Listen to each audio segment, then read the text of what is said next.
नमस्कार दोस्तों।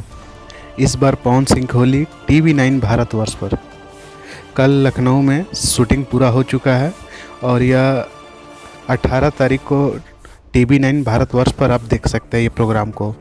और इस बार की होली सबसे मज़ेदार होगी क्योंकि इस बार की होली बुलडोज़र के साथ यूपी में बुलडोज़र बाबा यानी योगी आदित्यनाथ की जीत के जश्न की खुशी में TV9 भारतवर्ष पर बुलडोज़र के साथ इस बार पवन सिंह की होली आप सब देखेंगे। यदि आपको ये वीडियो अच्छा लगे तो लाइक करें और हमारे चैनल को सब्सक्राइब कर दें।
जाते जाते घुघरा में